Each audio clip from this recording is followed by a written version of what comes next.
Good morning, children. How are you? I hope that you all are fit, fine, happy, and also I hope that you all are watching video. और मैं ये भी आशा करती हूँ कि आप घर पे पढ़ाई भी कर रहे होंगे, जैसा कि अब आप लोग जो है वो आपके बोर्ड्स जो है वो नज़दीक आ रहे हैं. So please start preparation and make yourself determined for your studies. तो जो है जैसा कि बच्चों हमने पिछले लेक्चर में हमने सिविक्स पोर्शन इन नागरिक शास्त्र से हमने चैप्टर ख़त्म किया था, समाप्त किया था, जिसका नाम था जाति, धर्म और लैंगिक मसले. बच्चों क्वेश्चन आंसर मैं आपको पीडीएफ के थ्रू भेज दूंगी and so don't worry about that question answer. और मैं आपको इस वीडियो के साथ कुछ जो है मैं आपको जो है वो मैं अगला चैप्टर जो है आपका शुरू करने वाली हूँ, the making of a global world, यानी हिंदी में इसको कहते हैं कि भूमंडलीय विश्व का बनना. ये मैं आपको जो है वो चैप्टर आज मैं शुरू करने हम नया चैप्टर शुरू करेंगे जो कि आपका इतिहास से है. ये लास्ट चैप्टर आपका है according to the 30% reduce syllabus. उसके अकॉर्डिंगली जो है कि आपका लास्ट चैप्टर है इतिहास का, जिसका नाम है भूमंडलीय विश्व का बनना, the making of a global world. तो आज हम ये चैप्टर शुरू करेंगे और पिछले चैप्टर का क्वेश्चन जो है वो मैं आपको सेंड कर दूंगी पीडीएफ के थ्रू, आप उसको लिख लीजिएगा. लेकिन पहले हम चैप्टर शुरू करते हैं. हम कोशिश करते हैं चैप्टर को हम पहले ख़त्म करेंगे, फिर दोनों को साथ में हम आपको क्वेश्चन आंसर जो है क्वेश्चंस जो हैं आपको दोनों चैप्टर का एक साथ में आपको पीडीएफ के थ्रू सेंड कर दूँगी. तो बच्चों चलिए स्टार्ट करते हैं. The making of a global world, यानी भूमंडलीय विश्व का, भूमंडलीकृत विश्व का बनना. तो बच्चों पाठ की शुरुआत हम करते हैं. सबसे पहले इसका जो शीर्षक है, जो टाइटल है, वो आपका है भूमंडलीकृत विश्व का बनना. यानी सबसे पहले इस चैप्टर को समझने के लिए पहले हमको ये समझना होगा कि ये भूमंडलीकृत विश्व का बनना है क्या. What do you mean by भूमंडलीकृत, यानी ग्लोबलाइजेशन हिंदी में जिसे कहते हैं, इसका मतलब है क्या. ये अध्याय जो है, अगर हम बात करें अध्याय की, अगर हम बात करें पाठ की, तो ये अध्याय, ये पाठ जो है, ये लेसन जो है वो ये अध्याय जो वैश्वीकरण पर आधारित है. अब हम बात करें कि वैश्वीकरण, जिसको हम विश्वव्यापीकरण भी कहते हैं. वैश्वीकरण को हम दूसरी भाषा में या दूसरे शब्दों में, नॉट दूसरी भाषा में, दूसरे शब्दों में हम विश्वव्यापीकरण भी कह सकते हैं. तो ये वैश्वीकरण है क्या, इसका मतलब क्या होता है. अगर हम सिंपल यानी बहुत साधारण शब्दों की बात करें, साधारण वाक्य में अगर हम इसकी डेफिनेशन को जानें, तो व्यक्तियों, सामानों और नौकरियों का एक देश से दूसरे देश तक के ट्रांसफ़र होना या स्थानांतरण को हम वैश्वीकरण कहते हैं, या हम कहते हैं विश्वव्यापीकरण. यानी व्यक्तियों का, सामानों का या नौकरियों का एक देश से दूसरे देश में जाना और उसका स्थानांतरित होना को हम वैश्वीकरण कहते हैं या विश्वव्यापीकरण कहते हैं. हम ये कह सकते हैं कि क्षेत्र में क्रियान्वित करते हैं जो विश्व के दूर क्षेत्रों में व्यक्तियों और समुदायों के लिए महत्वपूर्ण भूमिका का निर्वाह करते हैं. और अगर हम अगर हम ये बात करें कि दूसरे शब्दों में हम कह सकते हैं कि विश्व के विभिन्न देशों की जो अर्थव्यवस्था का, यानी विश्व के जो विभिन्न जो देश हैं, जो तरह तरह के देश हैं, उनकी अर्थव्यवस्था का एक दूसरे से विभिन्न सोर्सेज यानी विभिन्न माध्यमों से आर्थिक रूप से जुड़ा होना भूमंडलीकरण कहलाता है. यानी ग्लोबलाइजेशन जिसे कहते हैं इंग्लिश में, ये भूमंडलीकरण होता क्या है, जिसको हम वैश्वीकरण भी कहते हैं या विश्वव्यापीकरण भी कहते हैं. तो ये भूमंडलीकरण जो है वो वैश्वीकरण भी कहते हैं इसको. तो हम ये साधारण शब्दों में तो हम कहते हैं व्यक्तियों, सामानों और नौकरियों का एक देश से दूसरे देश तक स्थानांतरण होना वैश्वीकरण कहते हैं. और हम इनको इन शब्दों में भी कह सकते हैं, इस अर्थों में भी कह सकते हैं कि विश्व के विभिन्न देशों की अर्थव्यवस्था का एक दूसरे से विभिन्न माध्यमों से आर्थिक रूप से जुड़ा होना ही भूमंडलीकरण कहलाता है. तो ये आपका हो गया डेफिनेशन.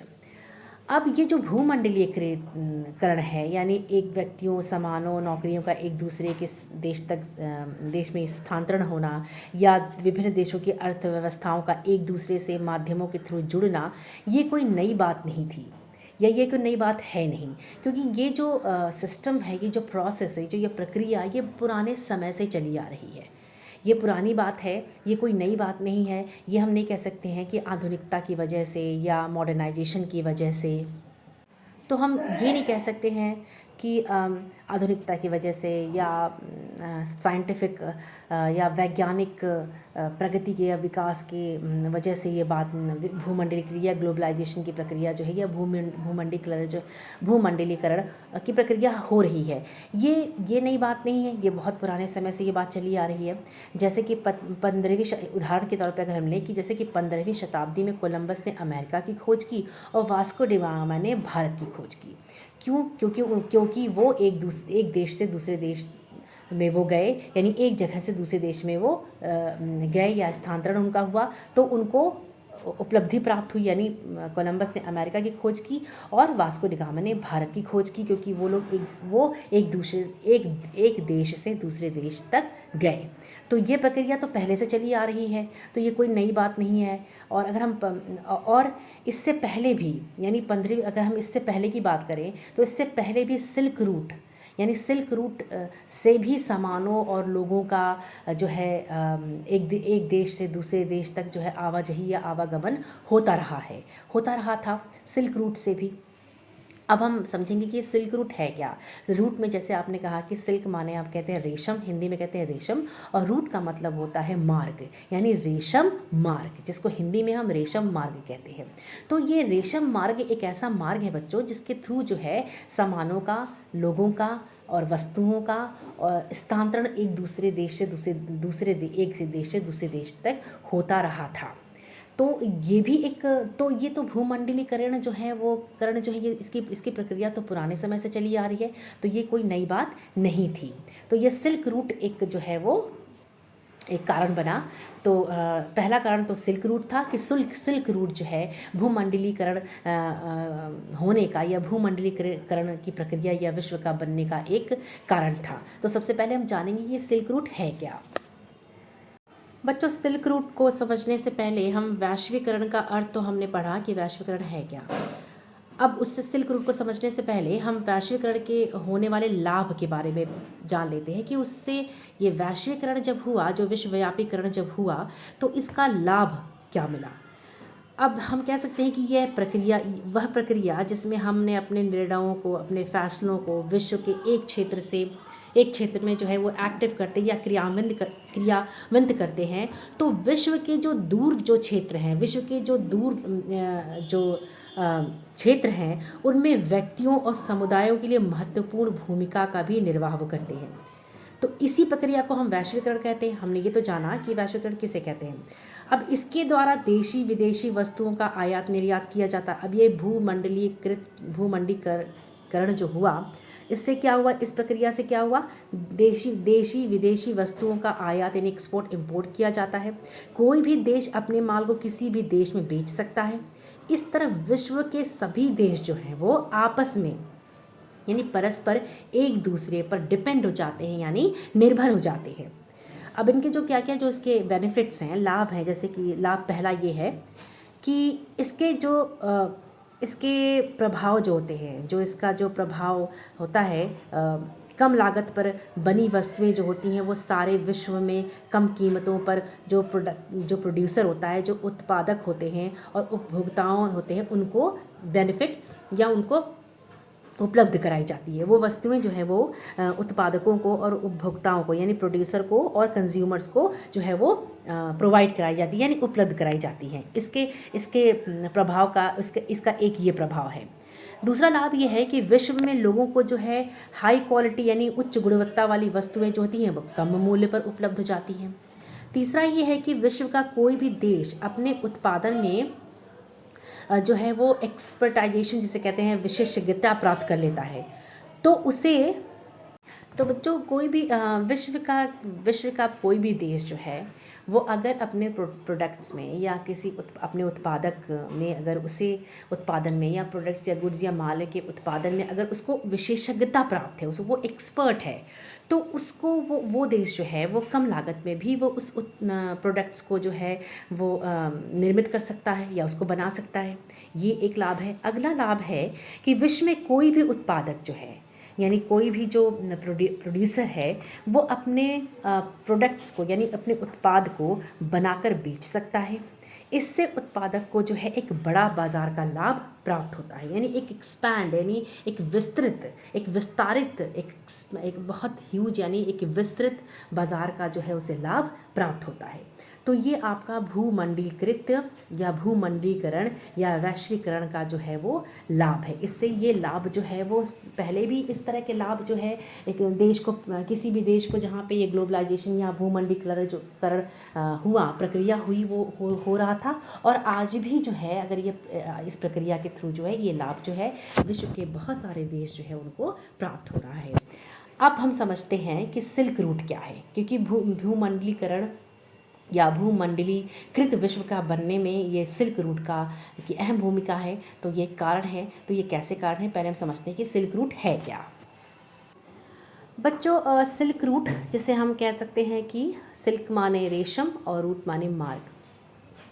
तो सिल्क रूट, जैसा कि अभी मैंने आपको बताया कि सिल्क माने रेशम और रूट माने मार्ग, यानी सिल्क मार्ग यानी रेशम मार्ग यानी सिल्क रूट माने रेशम मार्ग प्राचीन काल और मध्यकाल में यानी एंशिएंट पीरियड और मिडिल पीरियड में ऐतिहासिक व्यापारिक सांस्कृतिक मार्गों का एक समूह था। यानी एक रूट्स यानी मार्गों का एक ये ग्रुप था, समूह था, जिसके माध्यम से क्या होता था, एशिया, यूरोप और अफ्रीका जुड़े हुए थे। इन रूट्स यानी सिल्क रूट एक ऐसा जो है वो प्राचीन एंशिएंट पीरियड में और मिडिल पीरियड में यानी प्राचीन और मध्यकाल में ये एक ऐसे ऐतिहासिक व्यापारिक सांस्कृतिक मार्गों का समूह था, जहाँ से व्यापार जिन रास्तों से व्यापार होता था वो उन मार्गों का एक ये समूह था, ग्रुप था, जिसके माध्यम से एशिया, यूरोप और अफ्रीका जैसे देश जो है वो एक दूसरे से जुड़े थे। और इसका सबसे जाना माना हिस्सा जो था वो उत्तरी रेशम मार्ग है, जो चीन से होकर, जो आज भी है, जो चीन से होकर पश्चिम की ओर पहले मध्य एशिया में और फिर यूरोप में जाता था। ये जो आप पिक्चर में देख सकते हो, ब्लू लाइन और जो रेड लाइन है, ये जो है ये सिल्क रूट के ये रास्ते हैं, ये रूट है, ये मार्ग है, जिनसे देश एक दूसरे से जुड़ रहे हैं। आप देख सकते हो उसमें चाइना है, इंडिया है, सोमालिया है, यूरोप है, ये सारे देश जो हैं वो एक दूसरे से इन मार्गों के थ्रू जो है वो जुड़ रहे हैं। तो जो चीन से पहले पश्चिम की ओर और पहले मध्य एशिया में और फिर यूरोप में जाता था, ये जो सिल्क रूट था जो, और जिससे निकलती एक शाखा जो थी वो भारत की ओर भी आती थी। यानी इन सब चीज़ों, ये सब देश जो थे एशिया, यूरोप और अफ्रीका, और ये सब एक दूसरे से जो जुड़े हुए थे, पश्चिमी एशिया या मध्य एशिया फिर यूरोप, ये सारे एक दूसरे से जुड़े हुए थे। और इन्हीं में से वो निकल कर एक जो रूट था, एक रास्ता जो था सिल्क रूट, एक रेशम मार्ग जो था वो इंडिया से भी कनेक्टेड था और इंडिया की ओर भी वो रास्ता आता था। तो ये आपका है रेशम मार्ग यानी सिल्क रूट।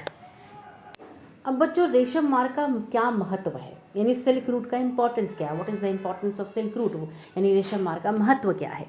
अब रेशम मार्ग का महत्व ये है कि रेशम मार्ग प्राचीन समय में बहुत महत्वपूर्ण मार्ग था, क्योंकि विश्व का ज़्यादातर व्यापार इसी मार्ग के ज़रिए होता था।